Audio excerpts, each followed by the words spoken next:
అప్పుల బాధలు వెంటాడుతున్నాయా? అయితే 6 JVR వారి జాతిరత్నాలు ధరించండి.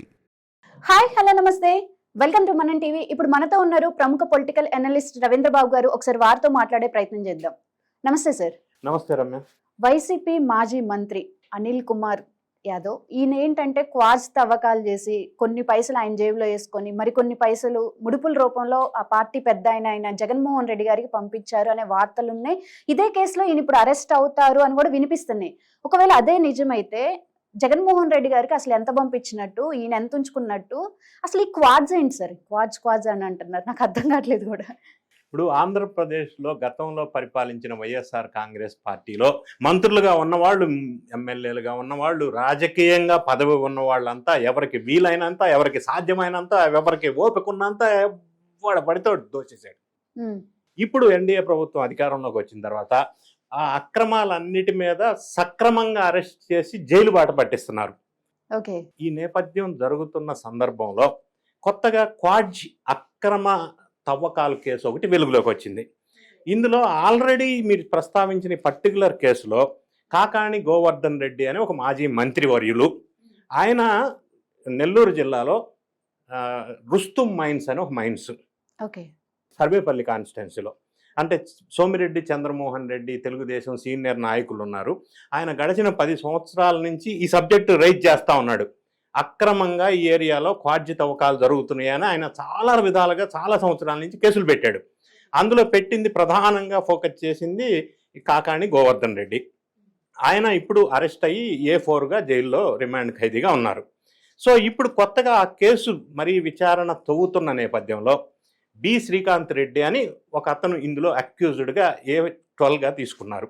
ఆయన్ని హైదరాబాద్లో అరెస్ట్ చేసి పోలీసుల అదుపులో తీసుకొని విచారణ మొదలు పెడితే సంచలనమైన విషయాల శ్రీకాంత్ రెడ్డి వెలుగులోకి తీసుకొచ్చాడు. ఏమంటే కాకాణి గోవర్ధన్ రెడ్డి, శ్రీకాంత్ రెడ్డి, అనిల్ కుమార్ యాదవ్ మాజీ మంత్రివర్యులు, వీళ్ళందరూ కలిసి ఒక పార్ట్నర్షిప్, ఒక ముఠాగా ఏర్పడి నెల్లూరు పరిసర ప్రాంతాల్లో ఉన్న క్వాడ్జ్ అంటే మినరల్ అది, దాన్ని అక్రమంగా తవ్వి విదేశాలకి తరలించి అక్రమ సంపాదన చేసి చట్టాలని అతిక్రమించి అధికార దుర్వినియోగం చేసి భారీ ఎత్తున సంపాదించి తాడేపల్లి ప్యాలెస్ కూడా నెల పంపించారు అనేది outline of the case. So ఇప్పుడు మనం డీటెయిల్స్లోకి వస్తే క్వాడ్జ్ అంటే ఏంటంటే అది ఒక mineral which will be used for the industrial manufacturing purposes. అంటే ఈ క్వాడ్జ్ అనేది ఇండస్ట్రీస్లో, సిరామిక్ ఇండస్ట్రీస్లో, గ్లాస్ మ్యానుఫ్యాక్చరింగ్ ఇండస్ట్రీస్లో, రిఫ్రాక్టరీస్ ఇండస్ట్రీస్లో, మరి ఎలక్ట్రికల్ కాంపోనెంట్స్ తయారు చేసే ఇండస్ట్రీస్లో, సెమీ కండక్టర్స్ ఇండస్ట్రీస్లో, సోలార్ ప్యానల్స్ తయారు చేసే ఇండస్ట్రీస్లో ఒక రా మెటీరియల్గా ఈ క్వాడ్జిని వాడతారు. సో ఇది వాల్యూ ఉన్న ఒక ఇండస్ట్రియల్ రా మెటీరియల్గా మినరల్ అని చెప్పవచ్చు. ఇది ప్రధానంగా ఆంధ్రప్రదేశ్లో ప్రకాశం, నెల్లూరు జిల్లా పరిసర ప్రాంతాల్లోనే దొరుకుతుంది. అందుకే ఇక్కడ దీన్ని స్థావరంగా చేసుకొని భారీ ఎత్తున సంపాదించారు.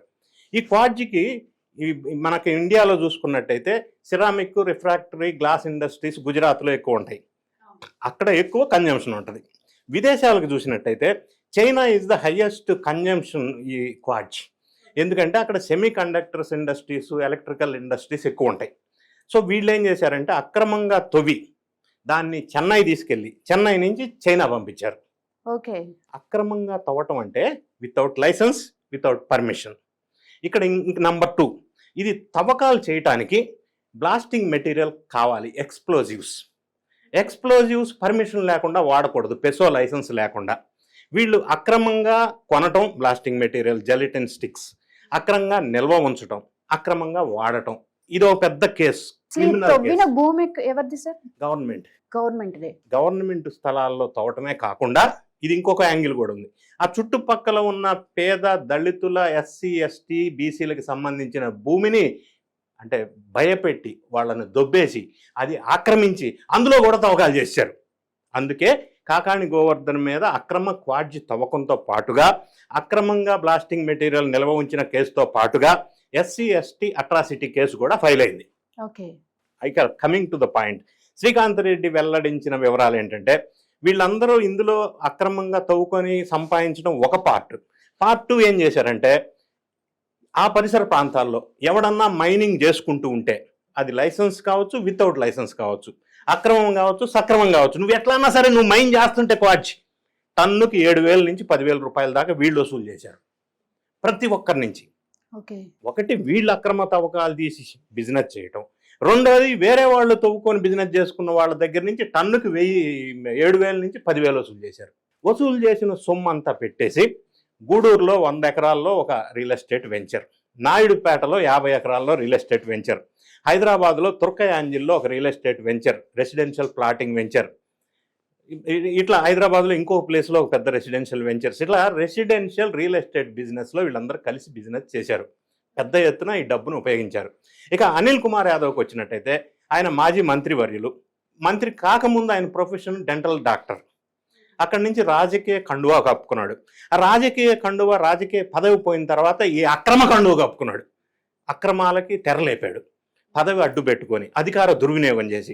ఇక్కడ ఇంకొక పాయింట్ జనం ఆశ్చర్యపోయే అంశం ఏంటంటే, గతంలో వైఎస్ఆర్ కాంగ్రెస్ పార్టీ ప్రభుత్వం అధికారంలో ఉన్నప్పుడు అనిల్ కుమార్ యాదవ్ వైఎస్ఆర్ కాంగ్రెస్ పార్టీ, కాకాణి గోవర్ధన్ రెడ్డి వైఎస్ఆర్ కాంగ్రెస్ పార్టీ, ఈ ఇద్దరికి సఖ్యత లేదు అని, కొంత గ్యాప్ ఉందని చెప్పి 2 గ్రూపులుగా అప్పట్లో అనుకుంటూ ఉండే జనం. ఓకే. ఇప్పుడు వాళ్ళందరూ కలిసి అక్రమ రవాణాలో టైఅప్ చేసుకొని కలిసి మెలిసి పార్ట్నర్షిప్తో అంటే అదంతా బయట షో ఆఫ్ అంతేనా? దీంట్లో ఈ కలిసి బిజినెస్ చేశారనేది కొంత ఆశ్చర్యకరమైన అంశం. బయట పబ్లిక్ ఇప్పటిదాకా ఏంది, అరే వీళ్ళిద్దరికి పడదు సపరేట్ అను లేదు.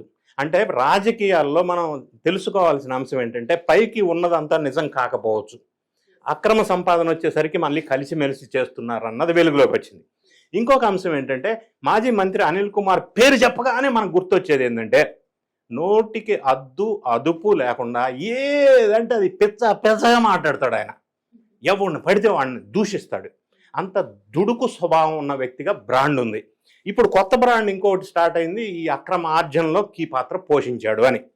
సో ఇప్పుడు కేసు దర్యాప్తు ద్వారా శ్రీకాంత్ రెడ్డి ద్వారా వెలుగులోకి రావడం వల్ల మాజీ మంత్రి అనిల్ కుమార్ యాదవ్ని అరెస్ట్ చేసి విచారణకు తీసుకుంటే, ఈయనకి మరి వెనక ఎవరు సపోర్ట్ చేశారు?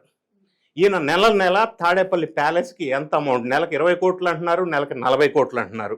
ఎన్ని కోట్లు పంపించాడు, ఎవరి ద్వారా పంపించారు, ఎవరు సహాయ సహకారాలు అందించారు, mines and mineral development corporation వాళ్ళు ఏం సహాయ సహకారాలు అందించారు?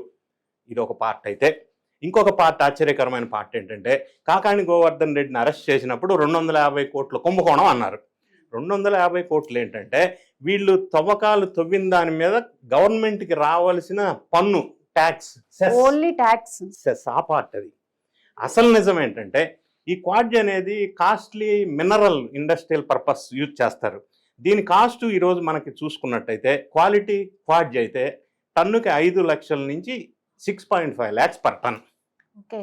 వీళ్ళు ఎంత తవ్వకాలు తీసి అక్రమంగా అమ్ముకున్నారు అనేది విజిలెన్స్ వాళ్ళు ఇన్వెస్టిగేషన్లో తేల్చిన అంశం ఏంటంటే, 63,317 టన్నులు, 63,317 మెట్రిక్ టన్స్ వీళ్ళు అక్రమంగా తవ్వుకున్న క్వాడ్జ్.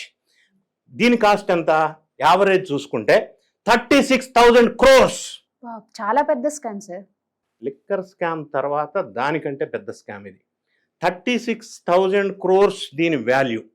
ఇది ప్రాథమికంగా వెలుగులోకి వచ్చింది. ప్లస్ దీంతో పాటుగా మరి మిగతా మైన్స్ వాళ్ళ దగ్గర నుంచి నెల టన్నుకి 7,000, 10,000 కలెక్ట్ చేశారే, అది ఎన్ని కోట్లు, అది ఎన్ని వేల కోట్లు అనేది ఇంకా లెక్క పెట్టడం కాలే. సో అనిల్ కుమార్ యాదవ్ని అరెస్ట్ చేస్తారన్న వార్తలు చక్కర్లు కొడతా ఉన్నాయి. ఇంకొక వార్త కూడా వెలుగులోకి వినిపిస్తూ ఉంది, సబ్జెక్ట్ టు కరెక్షన్. నిజం మనకు తెలియదు, మనం చెప్పలేము. ఆయన ఆల్రెడీ విదేశాలు పారిపోయారని కూడా ఒక వార్త వస్తూ ఉంది. ఎందుకంటే ఆయన కనుక అదుపులోకి తీసుకుంటే బిగ్ బాస్ పేరు చెప్పవలసిన అవసరం వస్తుంది. ఇంత పెద్ద వేల కోట్ల స్కామ్గా దీన్ని పరిగణించాల్సిన అవసరం ఉంది. మరి ఆయన అదుపులోకి ఎప్పుడు తీసుకుంటారు? అందుబాటులో ఉన్నారా, ఆల్రెడీ పరారీలో ఉన్నారా, లేకపోతే పరారు అవుతారా అనేది రకరకాల డౌట్స్ ప్రజల్లో ఉన్నాయి. ఇప్పుడు ఈరోజు ఆంధ్రప్రదేశ్ రాష్ట్రంలో ప్రధానమైన స్కామ్స్లో చెప్పుకోవాల్సి వస్తే లిక్కర్ స్కామ్తో దాని అంత పెద్ద స్కామ్ ఈ క్వాడ్జిక్ స్కామ్గా మనం చెప్పవచ్చు. ఇంత పెద్ద స్కామ్లో ఎవరెవరు ఇంకా పూర్తిగా ఉన్నారనేది ఈ శ్రీకాంత్ రెడ్డి తర్వాత అనిల్ కుమార్ యాదవ్, ఆ తర్వాత ఎవరనేది మనం ముందు దర్యాప్తు సంస్థ ఏం తెలుస్తుంది అనేది చూడాల్సిన అవసరం ఉంది. Right, thank you sir. Thank you.